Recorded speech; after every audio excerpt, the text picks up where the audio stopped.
Hey there, it's Ruth. And we had such an amazing class yesterday with over 44 people at the peak who, in some way, resonated with the concept of having had a toxic lesbian relationship, maybe even an abusive lesbian relationship, and wanted to know more about how to make peace with that incredibly painful history and how to heal from it, how to be able to regain trust in themselves and in life and in love and in other women, and potentially create a different future for themselves. So, I want to share with you some of the key themes that emerged from yesterday's class because they are what we are going to weave together into the curriculum for the 7-week intensive that is going to start less than 2 weeks from today. The biggest theme that emerged was women having a lot of trouble forgiving themselves and having compassion for themselves. Because even after having gone through this incredibly painful, traumatic experience of having been in a toxic relationship or a relationship that became toxic or even abusive, they really were full of self-recrimination because really in every case, they felt like they had seen the signs early on. They had seen the red flags. There had been something in their gut telling them, hey, maybe you should slow this down. Maybe this isn't the right person. Maybe it's not such a good idea. And yet they had gone forward. And that was the piece that so many women in the class yesterday, and honestly, I talked to so many women that have this experience at other times too, where we start blaming ourselves, right? It's like, okay, if I saw those red flags and I went forward anyway, who am I to be mad at her or mad at life or mad at God, goddess, the universe? Like, it's my fault. And then who am I to think I could ever date again because I can't trust myself, clearly. So that is such a painful place to be stuck. And if you can relate to any of this, I want to offer you some reframes. Sometimes there is a part of us that thinks if we keep blaming ourselves and if we deny ourselves self-compassion and self-forgiveness, it's how we're going to stay safer in the future, right? There can be this kind of unconscious or semi-conscious belief inside that, like, if I forgive myself, then I'll be vulnerable for doing the same thing all over again. If I'm compassionate toward myself, I won't be able to trust myself in the future. Whereas if I keep beating myself up and being really hard on myself, somehow I'll be safer. Now, that's actually not true. And in fact, the opposite is true. It's actually through self-forgiveness and self-compassion that we become more whole and much, much better equipped to take good care of ourselves in the future. So I want to invite you to try that on and see if it resonates for you. See if you can imagine a world in which you actually had a ton of self-forgiveness for all the pain you went through, and yes, for the unwise choices that you made along the way. And if you were in an abusive or toxic relationship, by the way, you might also have started exhibiting some toxic behaviors because it's super common when we're in a system like that and we feel trapped. Like one person's toxicity sets off another person's toxicity and back and forth. So that might also be something that you need to have a lot of compassion for yourself around and also forgive yourself for. So take a deep breath into that if you like this idea. And you might be thinking, like, okay, that sounds good in theory, but I don't know how to get there. I don't know how to be compassionate to myself. I have a super harsh, critical voice inside of me that's almost always going, and I don't know how to do this. Okay, so if that's the case for you, that is one of the big things we're going to cover in the 7-week class. The great news is that We have neuroplasticity. All of us, our brains are literally capable of rewiring. And it's also true that it takes creating some really different cognitive habits, moment by moment, day by day, for at least 3 to 4 weeks in a row in order to groove new neural pathways. And even once we've started creating those new neural pathways, we have to keep reinforcing them. We have to keep consciously turning against the old neural networks and making the new neural networks bigger, smoother, easier to access. So that's why in this 7-week class, you are going to have lots of opportunity to do this. So you can create a whole different relationship to yourself and really cement, I don't know if cement is quite the right word, it's more fluid, really build these new neural networks so that you can turn to yourself and tend to yourself with self-compassion and self-forgiveness. Honestly, this is a huge part of what is going to help you heal from the terrible effects and aftermath of a toxic or abusive relationship, or potentially even a series of them. It cannot happen without self-love, self-compassion, and self-forgiveness. It literally can't happen. It's like if you were saying, okay, here's this kid who's having health issues. I want her to be really healthy, but meanwhile, I'm going to starve her. I'm not going to give her anything to eat. No way this kid is going to be healthy without food, right? And in a sense, if you deny yourself self-compassion and self-forgiveness, you've been denying yourself this essential nourishment that you need in order to be able to be healthy. So that's one thing we're going to cover in the 7-week class. Now, another thing that emerged really strongly from yesterday was the question of discernment.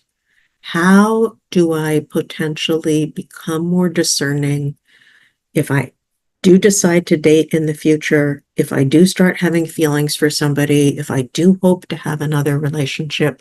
How am I going to develop my discernment, my ability to observe the red flags and know what they mean, know when I really need to turn and walk away and let it go? How am I going to do that? And one of the people in the class who asked a question about that also said, I'm afraid I'm too old. I'm afraid I've got so many health problems. And so what I noticed, and again, this is super common, I hear this all the time, is that there are two different pieces that we conflate. And people feel like, I don't have the skill. I don't have the discernment. I don't know how to recognize the red flags. But sometimes that's not actually what's going on. Sometimes you do see the red flags, but your sense of scarcity and your sense of hunger for connection and a relationship lead you to decide to ignore the red flags that you see. So the cure for that is not being able to see the red flags better. It's actually some more belief work, mindset work, really knowing that if you are looking for love, love is also looking for you. If you have amazing, skillful qualities, beautiful heart and spirit, emotional generosity, conscious communication skills, some love of life left in you, and you want to share that with somebody, there is absolutely somebody with similar characteristics who's done some deep personal work who is looking for you. But if you're busy hooking up with Ms. Wrong because she's the first one to show up, and you have a sense of scarcity and you don't really believe there could be somebody better for you, you're not going to get to meet that Ms. Right. So that's both of these things, the process of discerning red flags, recognizing, asking questions, getting more information. Sometimes a red flag will turn yellow as you find out more. Sometimes it will get even redder. Sometimes there might be something that at first you see as a green flag, but as you get to know the person better, get more information, it turns yellow or even red. So there is a lot to know about red flags. And also there's a lot to know about what are red flags for all of us versus what are specific red flags for you based on your relationship needs and vision, which, the thing that's a red flag for you might be a green flag for me, or vice versa, because we're different. So there is a lot to learn about that, but there's also a lot to learn about how we open ourselves deeply, and I mean emotionally and intellectually and spiritually and energetically, to the relationship we want. Honestly, a lot of us have put up a lot of barriers. Some of those barriers are unconscious. A lot of them are kind of semi-conscious, though. If you start spelunking around inside yourself, you're going to spot them pretty quickly. Some of them are there for really good reason. They're there to protect you. But as you update your skills, as you have the ability to give yourself the self-compassion, the forgiveness, the self-love that you need, and as you have the ability to truly discern and the commitment to discern when you're dating somebody, and as you have the supportive community that you get in the academy that's going to hold you accountable to your best vision, then, if you update all those files inside of you with the new information, it can actually feel safe to let down some of the barriers that you have put up between yourself and love. Now, some of the barriers you put up to keep yourself safe, there might be other barriers that kind of grew there because of painful childhood experiences.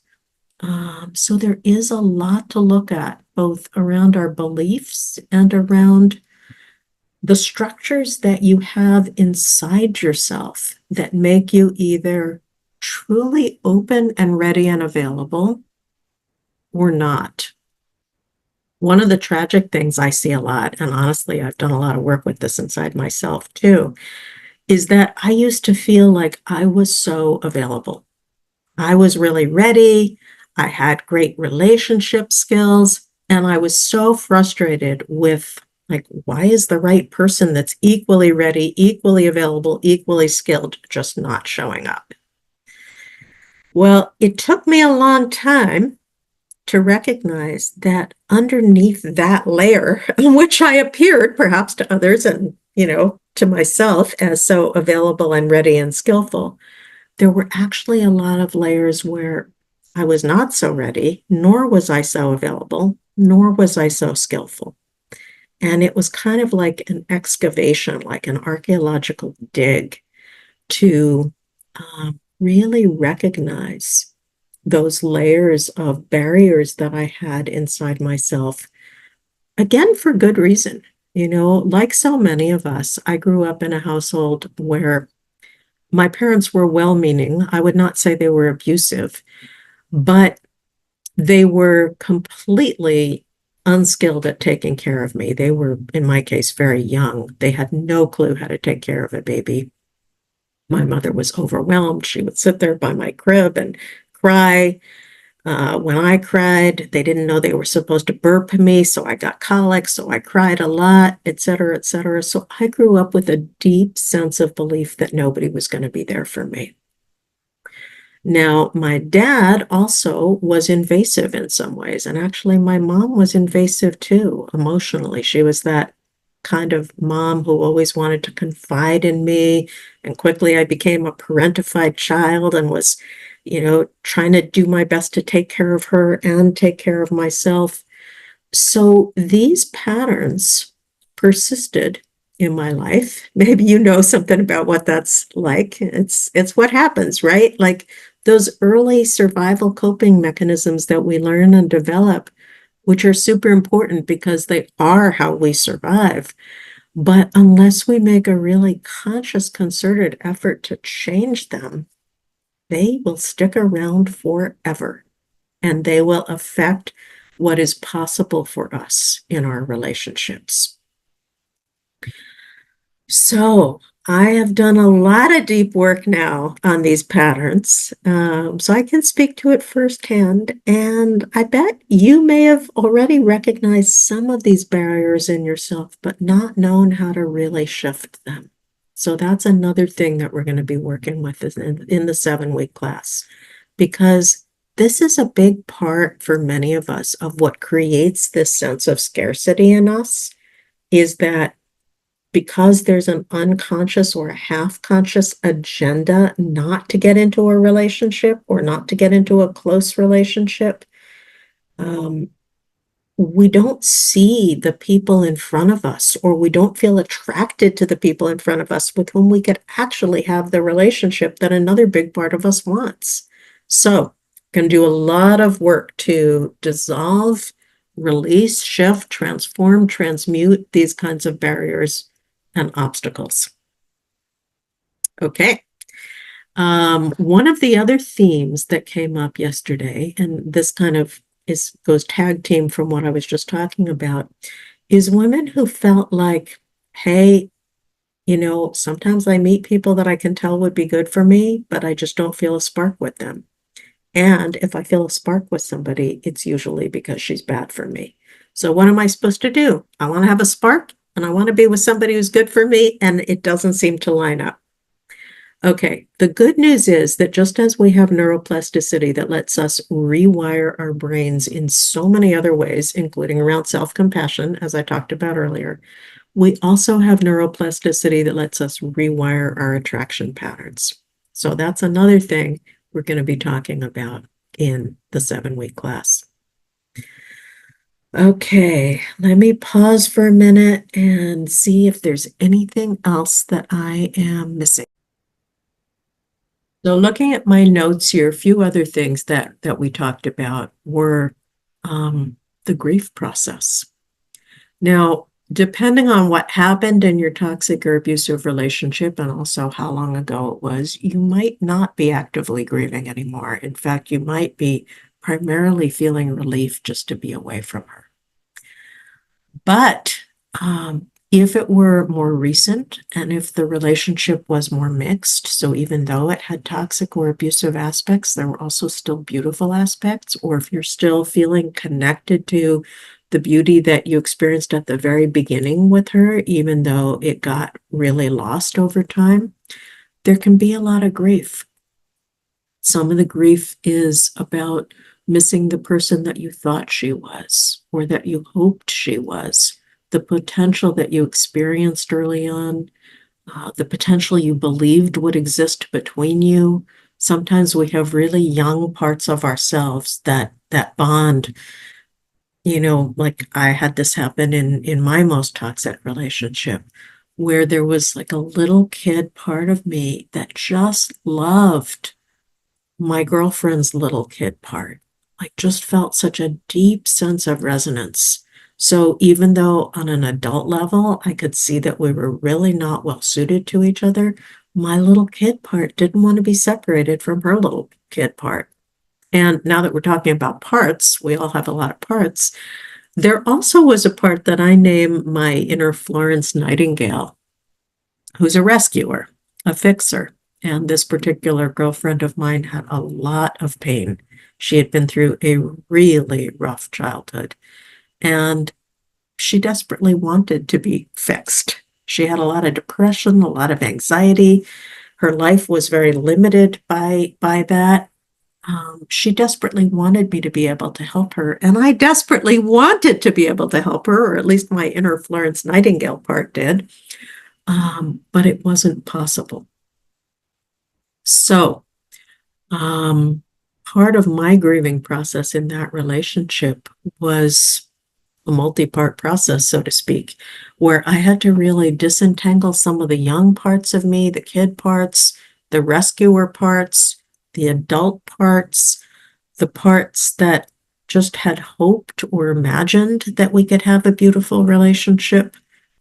We had never even gotten to the stage of actually making plans together, but that was one thing that got talked about yesterday.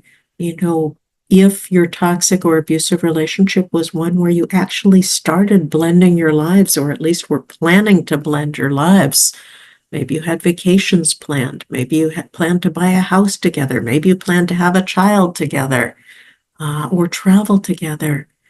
or just have a certain kind of life and love together, it can be so excruciating to let that go. And it's not even that you're struggling to let go of the actual person, because you might realize, hey, that person and I really weren't good together.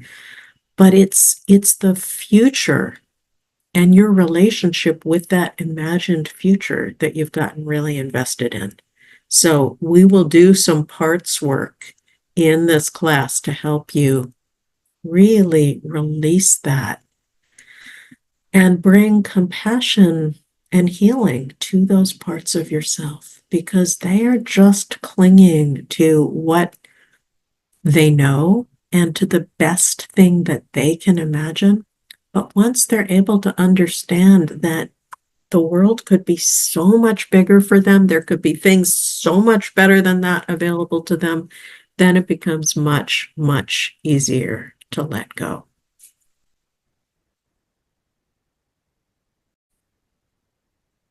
So, a few of the other themes that came up in yesterday's class, one of them was just the need for more community. Somebody said, I don't know any other lesbians in the midst of a divorce. That's an easy one, right?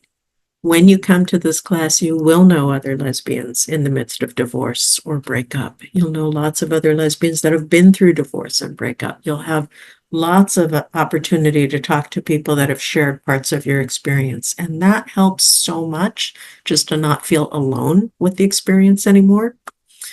And then the last thing that really emerged as a topic was the need to know that you have the skills moving forward to be with your emotions in a different way, both on your own and in any future relationship.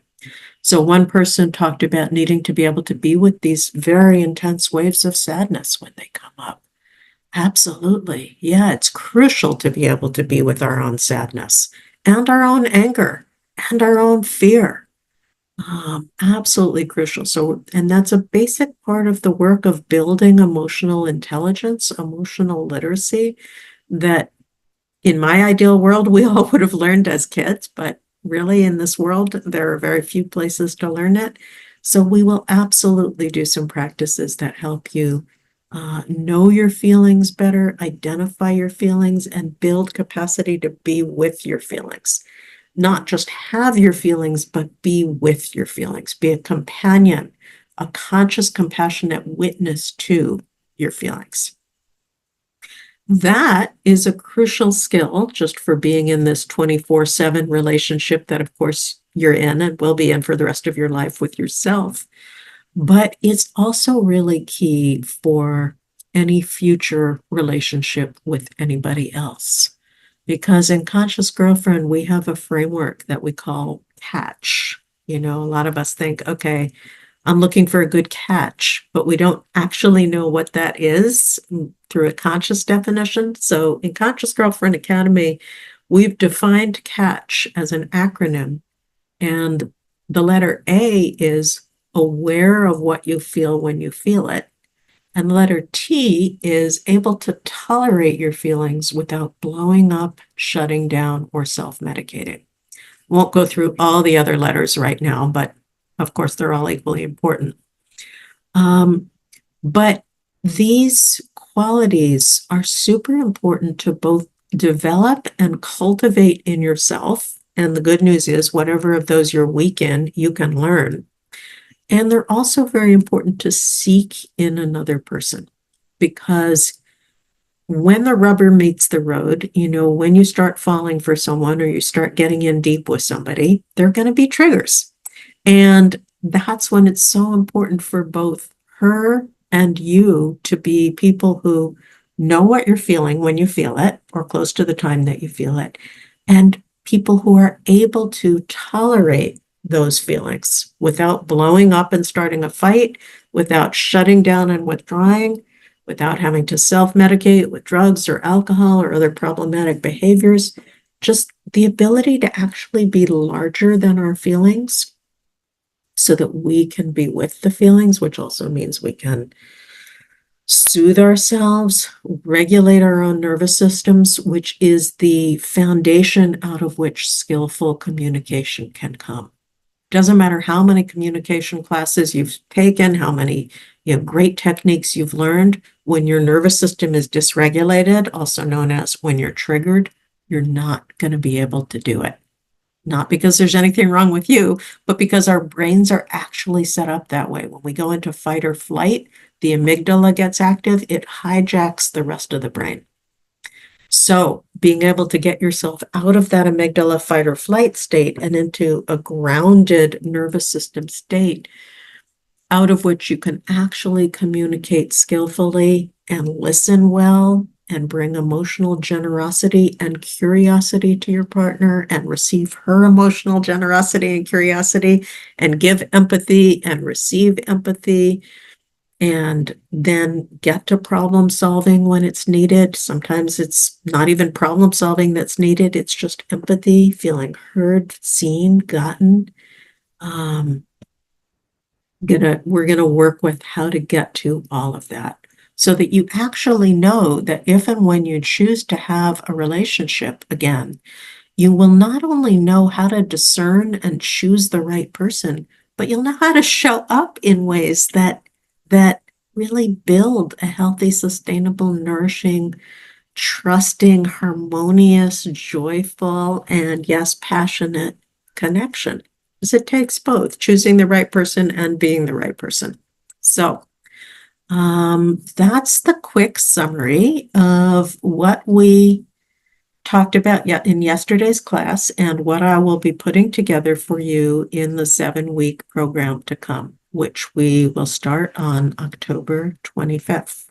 So be there, and I was going to say be here and be queer. Be there and still be queer or lesbian or woman-loving woman or non-binary person, however you define yourself. And I really hope you will join us for this very powerful class on toxic relationship recovery and creating your new life. Lots of love to you. See you soon.